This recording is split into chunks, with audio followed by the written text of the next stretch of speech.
Welcome to Middle School Madness, a podcast about teaching and things that are interesting to teachers.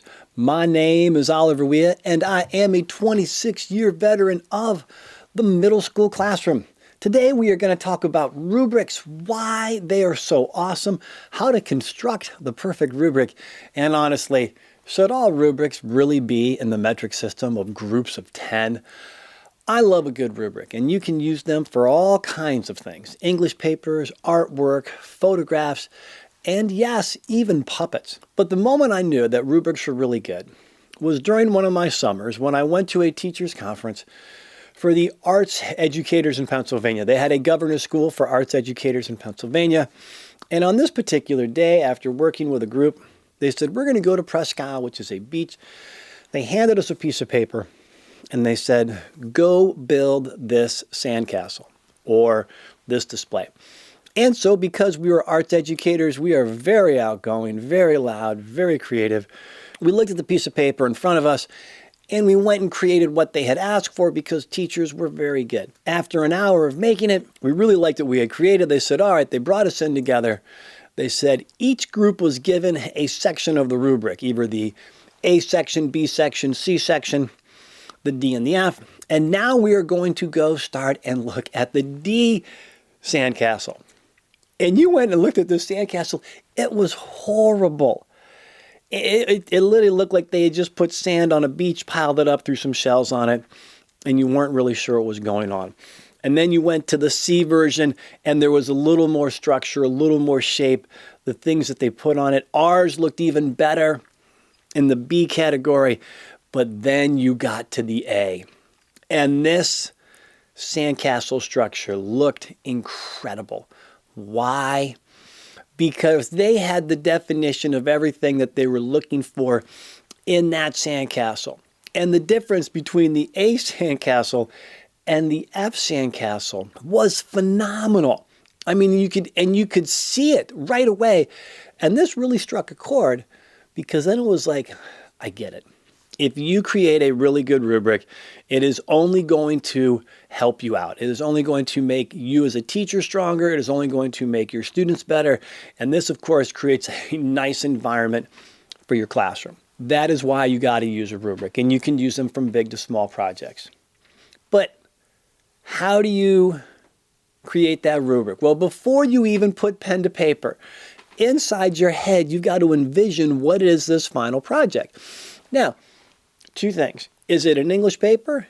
What do you want in that English paper? If it's a puppet, because in my class, we literally made puppets for years. What do you want it to look like? And then you think about this. What is an A paper going to look like? What is an A puppet going to look like? And you start at the end. What is clean writing? And you write these all down, okay? And my suggestion is always to do the project yourself. If you've got to make a puppet and grade it, make a puppet and grade it. If you've got to write a paper, write the paper and then grade it. But you've got to literally create whatever it is you want, so then you as the teacher have experience in doing this. And of course, as your years goes on, you don't have to do this every year, but this is very, very helpful because you can look at the finished project and you can break it down into its categories. And then you can ask your students to achieve an A in each of those categories. And you do this by envisioning, by creating, and this will help you. Now, after you have done this, now comes the rubric construction. Some basics of rubric construction from this guy. Number one page is all you need. If your rubric goes over one page, you're trying to grade too much. I would always go with the KISS principle. Keep it simple. You don't need a lot. What is most important? What are you really trying to teach? What do you want the students to learn? And you put those categories in there. And that's it. That is it, right? One might say if spelling is not a big deal, then maybe you leave spelling out of this one. If you want your students to have lots of multiple big bright colors in your puppet, that's a category you want to include. Next, I like the metric system. I really do like the metric. The metric system is fun. One day it would be nice to literally be on the metric system. In all my rubrics, especially for the big projects, I like to go 0 to 10. And this is a funny rubric thing to me inside my mind. 0 starts on the left, a number scale goes to the right. Thus, the first column you'll see will always be your column where you didn't do it correctly, and the column for 10 out of 10 is always the A's. Of course, though, if you do letters, we all know that the letter A starts on the left, and then you go B, C, D, and then F. It goes the opposite direction. I like numbers. Numbers work really well. One page, always go groups of 10. That's perfect. Then, you want to take your categories for whatever it is you're doing. Let's say you are building a puppet. We're going to keep going with this one for today. In the puppet, one of my categories is going to be eyes. But I also now want to define that category. What kind of eyes? Well, I want expressive 3-color Disney eyes with eyebrows. That's the category. In this category, that is how you are going to be defined. Perfect. The second category could also be, does your puppet look like the intended character, as in their body, their eyebrows, their mouth, their expression? And you create all of these categories, whatever it is you need. Spelling, paragraphs, so forth and so on. Once you have defined all the categories, and these should all just be on one, then you've got to go and break down everything in the rows that go across. So you've got your first column of your categories. We're now going to come up with the definition for how these will be graded. If you want big 3-color Disney eyes with expressive eyebrows, what does a 5 out of 10 look like? Well, 5 out of 10 would be small and no expressions. If you just have a circle with a circle, clearly that is not 3 colors. That would be the F. One of the things I like to do, but I didn't do in this category, is sometimes have a little fun with your failure categories. And all honestly, no one wants to get it, but you can put things in there. If you're going for 3-color Disney eyes and they didn't do it, you might be like, oh no, were you sleeping while I talked about this in class? The eyes don't have anything. As if like, come on, I guided you so much. And it is nice to throw in a little bit of humor in there, but if humor is not your thing, then just say what that F category looks like. Then I like to go and write, what does the A category look like? Well, if we're going for big 3-color Disney eyes, the A category literally reads, big 3-color expressive Disney eyes with expressive eyebrows. So that student now may or may not have the greatest talent out there, but they know if they use 3 colors, they can do it. If they even Google Disney eyes, and they can come up with eyebrows that are more than just a straight line, depending on the personality of the character. This is what they can do. This is what 7th graders can do, high schoolers can do. And then once you have the F definition created and the A definition created, then you can go and figure out how you're going to delineate all the way down, which is perfect. This is really, really good. So now you've broken down the grade. You literally have the 10s on the one side and then the failures on the other. What you do with your rubric after you have created it, before you start the project, share it with your students. They need to know what the expectations are. Here we are. We are going to do this.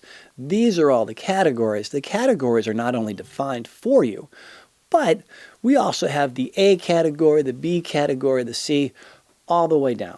And what's cool about this is your rubric, you can then divide it up as you create these categories 2 ways. There's always the quantitative way, numbers. If we are doing something with editing and I want to see that you have 10 cuts in your timeline, I can easily put in 10 cuts, right? If you are doing spelling, you could do the same thing, right? The A category would be 10 out of 10. There are 0 misspelled words and or typos. Typos are a misspelling. And then you could go the B category, might be 1 to 3 misspelled words and typos.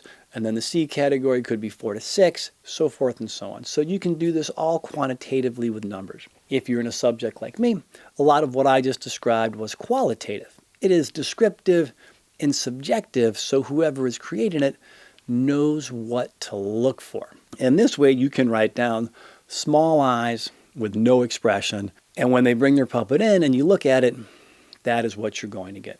So you've got the quantitative and the qualitative. Once you have your rubric, you've given it to your students, they can now begin to go through the project. And as you get questions, you can always refer to the rubric, which is great. But one of the best things you can do with a rubric is you get them to do peer evaluations or self-evaluations. You hand it to them and you say, all right, very good. Here we have somebody else's project. I would like you to read it and grade it using this rubric. What do you come up with? This is fantastic. Students like this. You can see their brains growing. And it also puts them into that category of they get to be the teacher. Nice. And then once they've turned in the project, you then can grade a little faster because you know exactly what it is you're looking for, and you can go and just circle the categories, total up the points, and put them at the bottom. When you're done and you hand it back, if they have any questions, you've got it right there in front of you. Hey, Mr. Weir, I don't really understand how I got this grade on the puppet. I thought I did it. And then you pull out the rubric and you pull out the puppet and you put those two together and you're like, aha, now here's what I'm thinking. And this also gives you as a teacher the great opportunity to be like, you know what? I didn't grade it correctly. I think it should have been higher, or I didn't grade it correctly. It should have been lower. Why don't we just keep the grade that you have? You can even take a rubric sometimes, like I did in today's class, put it up, say we are going to grade you on how well you frame a shot using the rule of thirds. Here's the A version all the way down to the 0.5 version. End of class, when we put this up there, you've got to grade yourself. It works really, really, really well. And what's great about a rubric, especially when you teach multiple classes, if you realize that a category is not working or something is not going well or you didn't write it correctly, this is where what you do is in your lesson plans is you write down next year. And then you begin to change your document. If I taught puppets, say, for 20 years, I probably changed my rubric every single year to figure out how I wanted it. And what I noticed was as the rubric got better, so was the project in class. Whatever they turned in, the quality was higher and higher. Because I was able to say very clearly, here's what I wanted. Students were able to attain it for their grade level, and the rubric was the force that was driving them. But this only really happened because over years, constantly polished that rubric until I had a really good rubric. I would love to know how other people use rubrics in their class. I would love for you to hit that subscribe button, become the first subscriber.